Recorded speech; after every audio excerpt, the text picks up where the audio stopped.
Hello, Ben Affleck, and all the viewers at home who may be feeling pretty bummed out. Reception of your multi-million-dollar tentpole movie got you down? Don't worry, we've got an episode ahead that'll perk you right up, Buttercup. We've got Brandon Krasinski with Hollywood headlines, Rob White with an artist spotlight, and more. So get ready to sit there sadly while the sound of silence plays in a loop in your head. Because from Ball State University, the real deal starts now.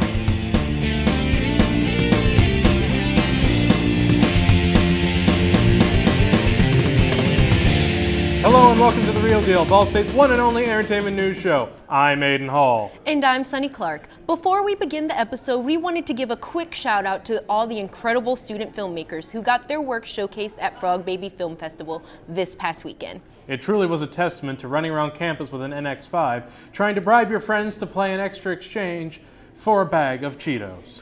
On the opposite end of the spectrum of budget and resources, Hollywood has been abuzz lately with all the latest news and developments. Here to bring us through some of these Hollywood headlines is Brandon Krasinski. Brandon? Ladies and gentlemen, turns out that there is some justice in this world. After Batman v Superman, Dawn of Bat rocket launchers made an astounding $166 million last week, the film rightfully suffered a 68% drop in sales, only gathering $52.3 million. What could have possibly spawned this? My guess is that the film has absolutely zero rewatch value. I could watch Star Wars or The Avengers or something similar like that semi-often and remain consistently entertained every time. While I can't imagine anyone wanting to sit through 2.5 hours of the saddest superheroes of all time having some dreams or something.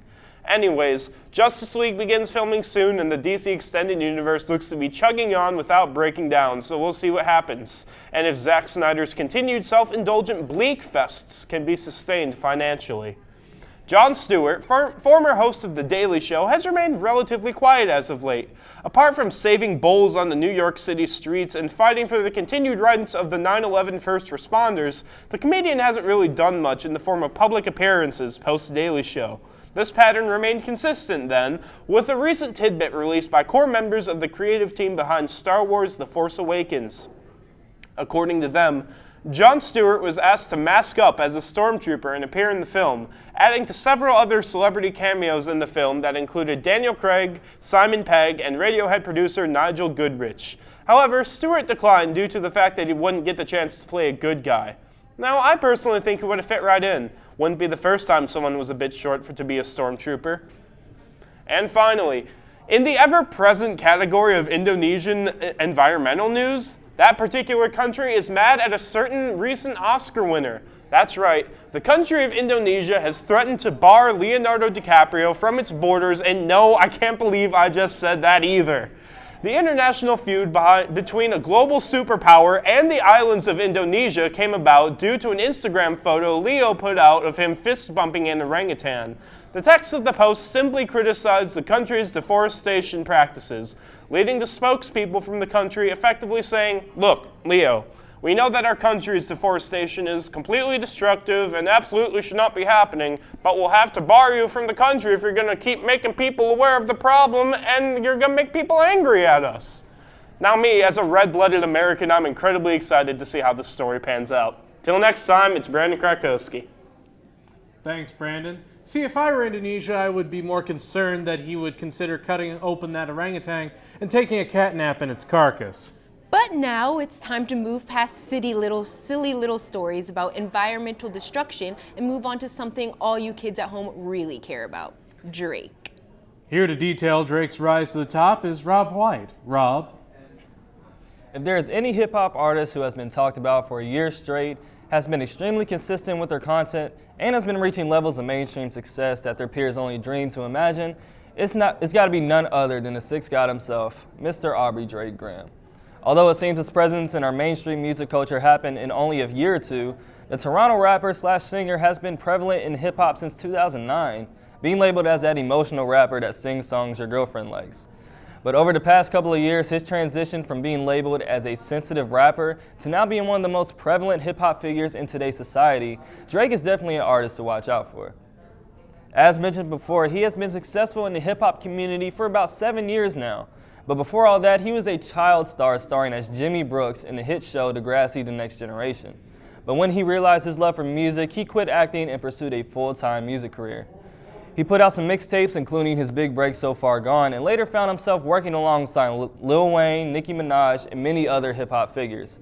He released his debut album, Thank Me Later, in June of 2010, and it was an immediate hit, selling over 440,000 copies in only the first week.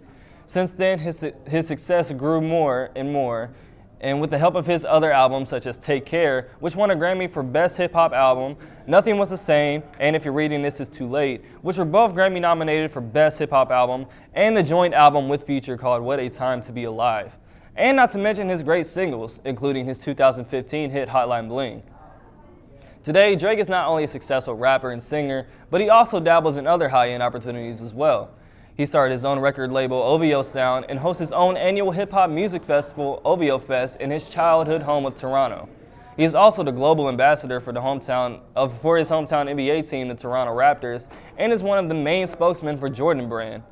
Overall, Champagne Papi, which by the way is his actual Instagram name, has reached heights in music that many dream of having. He can rap, he can sing, he can dance somewhat, and if you ever make him upset, he will create an entire song about you, which will almost certainly end your reputation online, thanks to the savageness of the people on Twitter and any other social media site. With each project he releases, he continues to grow his audience and his place in music culture. And with his new album, Views from the Six, dropping this month, his success will seemingly grow even more. That's all I have for this week's Musician Spotlight. I'm Rob White. Thank you, Rob. We've got our eyes on you, viewers at home, and we're going to make sure we've got great content for you after the break. We've got Dea Housley covering a recent award show, Dylan Bateson with The Rant, and a whole lot more. Don't leave Marvin's room quite yet. We'll be right back. What is all this? This is my way back. We are going to start a Brownie Empire and teach these girls real business skills. We want some good recruits. Get in there, go for the aggressive girls. I feel kind of sweaty and scared. It's just the coffee kicking in. Oh, you know what? Oh, I may have switched them. I put a little splash of bourbon in mine. My name is Michelle Darnell, and this is my partner. And I don't mean partner like girl on girl stuff. What's girl on girl stuff? Something you're gonna dabble with in college, but not stick with, Let's not, you know? don't tell her. Unless you're Hannah. I think it's gonna fit you like a glove. Don't call it a comeback. Okay, Crystal, what do we say if somebody doesn't want to buy? Buy my brownies or I'll kill you. Don't say that, Crystal.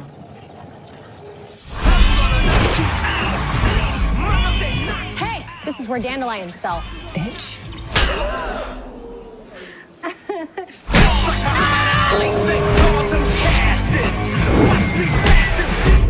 Ooh, that batch is burnt.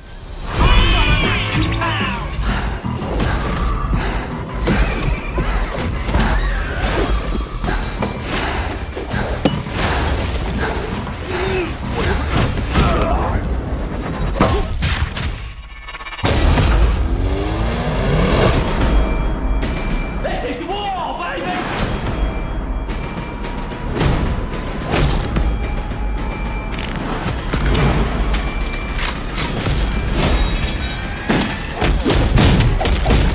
Don't change your channel.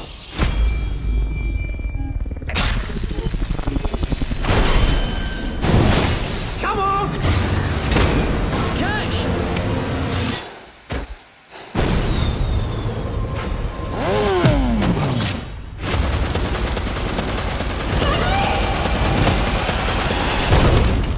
Jolly good.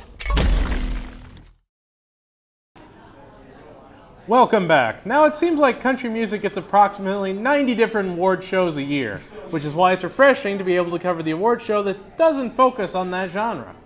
Here to talk about the iHeartRadio Music Awards is Dea Housley. Dea? Sunday marked iHeartRadio Music Award 2016.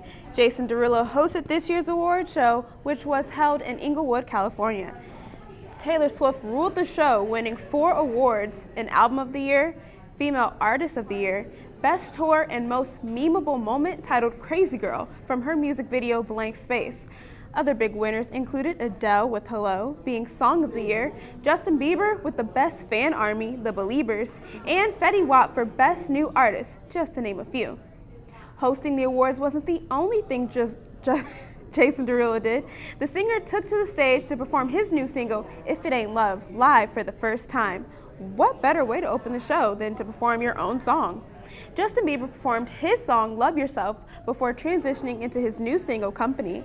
He began with an acoustic version of Love Yourself while playing the guitar before walking through the crowd to perform Company and dancing with a female fan. No wonder he has the biggest fan army. He's such a heartthrob. Everyone's favorite bad boy, Chris Brown, hit the stage as he performed 4 songs from his new album, Royalty. Chris began on stage for Liquor and Back to Sleep, then hit the dance floor as he continued to sing Risk and Anyway, where he performed with backup dancers. Chris's performance was a performance very well done. This year's iHeartRadio was packed with excitement, which I'm sure we can anticipate for next year. I'm Dia Holsey, and this has been your Music Minute. Thanks, Tia. Explosion sounds and wide-ass gestures throw script papers around. What are you doing? Well, the next segment's on a certain explosion fetishist, so I figured I'd set the stage. Thanks for that. Anyways, here to rant about a director he doesn't particularly care for is Dylan Bateson. Dylan... Was I supposed to have papers? Okay, so waving my hands around. Okay. Ah! That was very smooth though. It's going. Okay. Woo. Start whenever. Thanks, Tia. Explosion sounds and wide arm gestures throw script papers around. What are you doing? Well, the next segment's on a certain explosion fetishist, so I figured I'd set the stage. Thanks for that. Anyways, here to rant about a director he doesn't particularly care for is Dylan Bateson. Dylan? Some directors have that unique element on whatever film they work on to really make it their own. For example, Quentin Tarantino knows how to make movies with a good plot with all the violence in the world. Another would have to be James Cameron, who knows how to make great sci-fi epics. These unique elements can be great, however, this directory only focuses on 2 things: explosions and ruining childhoods. If you don't know who I'm referring to Michael Bay. Michael Bay is a certain man that turns any movie he's working on into the 4th of July parade. All loud noises and spectacular with all the fireworks when they go off, and then fizzle into nothing. His movies are known for having many plot holes, continuity errors, or either being really, really unnecessarily long. Case in point, Transformers: Age of Extinction. This is the 4th movie in the Transformers franchise. It has almost a 3-hour runtime. The most advertised part of the movie, which was the Dinobots, aren't even unveiled until the very end of the film, and then released back into the wild, never to be seen again. Which personally doesn't make sense, because 9 times out of 10, I would want a robotic dinosaur to show up in a movie to spice up the action, even if it doesn't make sense. He is also responsible for ruining both the Transformers franchise and is currently ruining Teenage Mutant Ninja Turtles. This man will not stop until everything that children hold dear is turned into poorly written, over CGI'd explosion fests. So I'm confused as why he still gets offers to do movies. And that's due to the fact that his movies make literally all the money.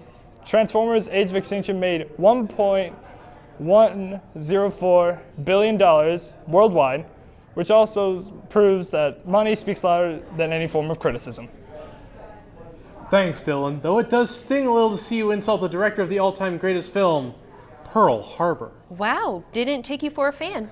Takes a moment to change history, and shirtless, creased-up Josh Hartnett to change lives, Sonny. Also, violent, constant explosions. And our constant after this commercial break, stay tuned. We've got Madison McGill with music news and more.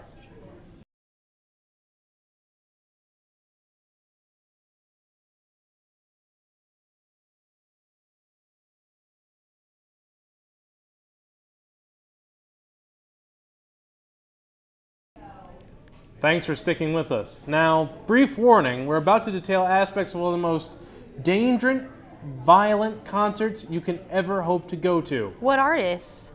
That agent of anarchy and mayhem and hoodlum-style activities, Adele. I'm interested to see how that plays out. Here to talk to us about this incident and more is Madison McGill. Madison?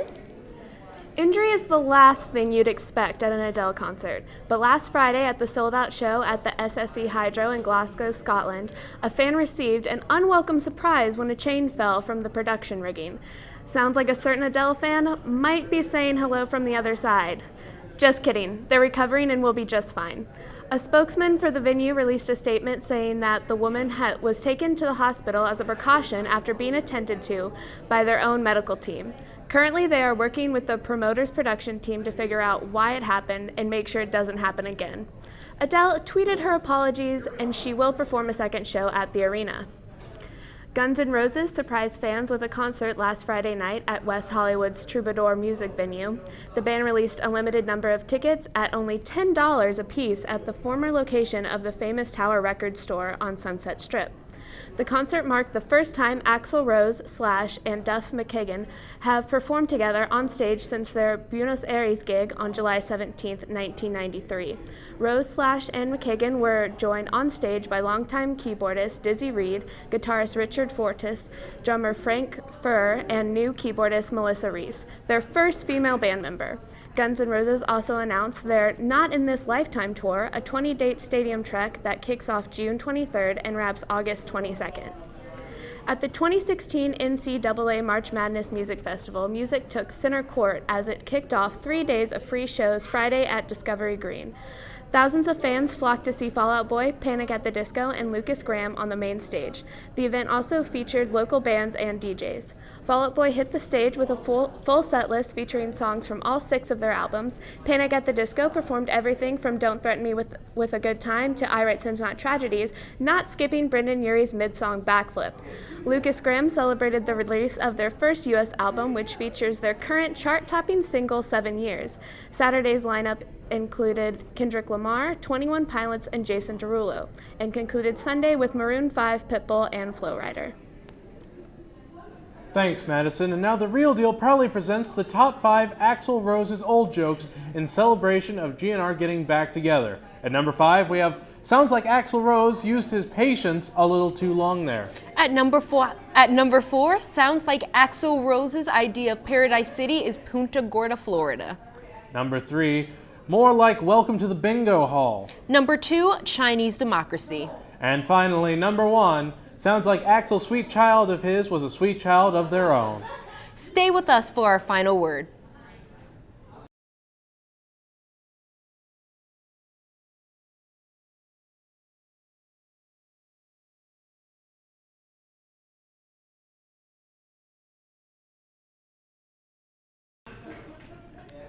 For my final word, I want to talk about confusing sequels. Recently, we've seen a weird wave of films that have left me befuddled and confused. I don't know anyone that was clamoring for a My Big Fat Greek Wedding 2. No one needed it, and when it came out in theaters, it showed no one wanted it. Did no one remember My Big Fat Greek Life, the sitcom directly after the movie that totally tanked?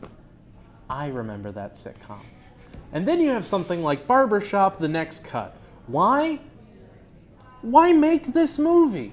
Yes, it may get huge ratings and make a profit, and I'll admit I'll probably end up watching it, but that story was done. We even had a spin-off movie called Beauty Shop, and that was that. We could go on with our lives, but nope. Welcome back to the block. It's been 12 years since the last Barbershop.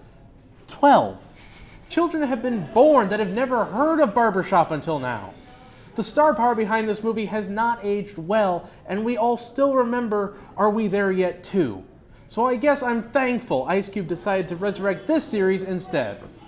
Granted, I'm still gonna wait for another Friday. And finally, the most baffling offense. God's Not Dead 2.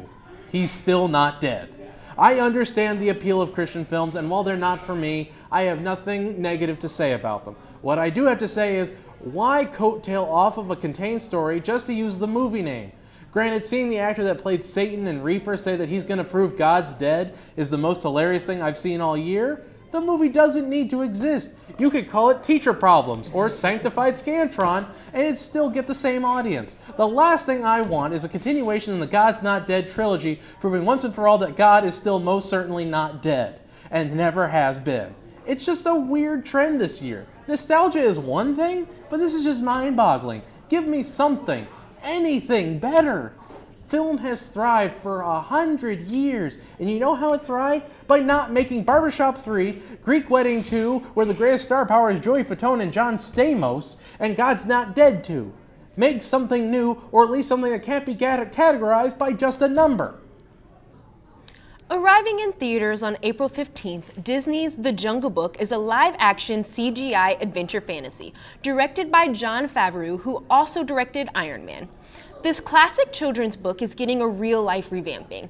The Jungle Book is based on a boy who has been raised by a family of wolves named Mowgli, who finds he is no longer welcomed in the jungle because of his human nature. Mowgli embarks on a journey of self-discovery, guided by his panther mentor and a bear.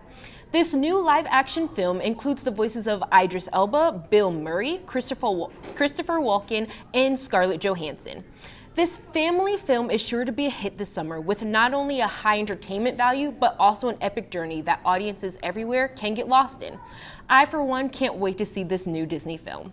And that wraps up the show for this week. Be sure to check out our website, Facebook, and Twitter pages for news and updates on all things entertainment.